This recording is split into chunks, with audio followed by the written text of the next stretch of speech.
Welcome to my channel world news in Tamil. 5 மினிட்ஸில் world news தெரியணுன்னா சேனலை subscribe பண்ணுங்கள், share பண்ணுங்கள், லைக் பண்ணுங்கள். வணக்கம். தலைப்புச் செய்திகள். மத்திய கிழக்கு பதற்றம் அதிகரிப்பு. ஹார்முஸ் அமெரிக்க சுங்கவரி ரத்து. ஏமன் போர் நிறுத்தம் சிதைந்தது. ஈரானுக்கு இஸ்ரேல் எச்சரிக்கை. பாதுகாப்புக்கு ஐரோப்பா கடன். ரஷ்யா பொருளாதார தடை அபாயம் 500% வரை வரி. இந்திய வம்சாவளி விண்வெளி வீரரின் விண் பயணம். 2026 உலகக்கோப்பை அரையிறுதிப் போட்டிகள். வாரன் பஃபட்டின் கேட்ஸ் அறக்கட்டளை நன்கொடை நிறுத்தம். மெட்டா மீது ஆட்குறைப்பு வழக்கு. சிங்கப்பூர் அவதூறு வழக்கு. ஸ்பெயின் காட்டுத்தீ சோகம். சீனாவின் ஊழல் ஒழிப்பு நடவடிக்கை. தென்னாப்பிரிக்க வைர உற்பத்தி நிறுத்தி வைப்பு. விரிவான செய்திகள். மத்திய கிழக்கு பதற்றம் அதிகரிப்பு. அமெரிக்காவும் ஈரானும் ஒன்றுக்கொன்று எதிரான தாக்குதல்களை தீவிரப்படுத்தியுள்ளன. இந்நிலையில் ஹார்முஸ் ஜலசந்தியில் எண்ணெய் கப்பல்களை ஈரான் ஏவுகணைகள் குறிவைத்ததில் இந்திய மாலுமி ஒருவர் உயிரிழந்தார் மற்றும் 6 பேர் காயமடைந்தனர். ஹார்முஸ் அமெரிக்க சுங்கவரி ரத்து. வளைகுடா நாடுகளுடன் பிரம்மாண்டமான அமெரிக்க முதலீடு மற்றும் வர்த்தக ஒப்பந்தங்களை மேற்கொண்டதைத் தொடர்ந்து ஹார்முஸ் ஜலசந்தி வழியாக செல்லும் கப்பல்களுக்கு விதிக்க திட்டமிட்டிருந்த 20% சரக்கு வரியை அமெரிக்க அதிபர் ட்ரம்ப் திரும்பப் பெற்றார். ஏமன் போர் நிறுத்தம் சிதைந்தது. அமெரிக்க விமான நிலைய தாக்குதலை தொடர்ந்து ஹூத்தி படைகள் சவுதி அரேபியா மற்றும் ஒரு விமான நிலையம் மீது ஏவுகணைகளை வீசியதால் ஏமன் போர் நிறுத்தம் சிதைந்தது.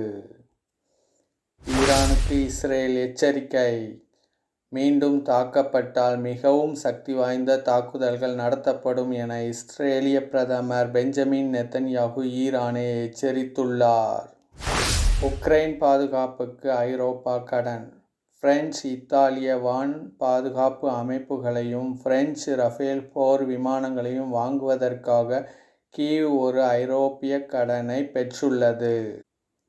இந்தியா ரஷ்யா பொருளாதார தடை அபாயம் 500% வரை வரி. ரஷ்யா மீதான பொருளாதார தடை மசோதாவிற்கு டொனால்ட் ட்ரம்ப் அளித்துள்ள ஆதரவு அமெரிக்க கருவூலத்தின் விலக்கு காலாவதியானதைத் தொடர்ந்து இந்தியாவிற்கு 500% வரை வரி விதிக்கும் அபாயத்தை ஏற்படுத்துகிறது. இந்திய வம்சாவளி விண்வெளி வீரரின் விண் பயணம். இந்திய வம்சாவளி விண்வெளி வீரர் அனில் மேனன் கஜகஸ்தானிலிருந்து சர்வதேச விண்வெளி நிலையத்திற்கு 8 மாத கால பயணத்தை வெற்றிகரமாக மேற்கொண்டார்.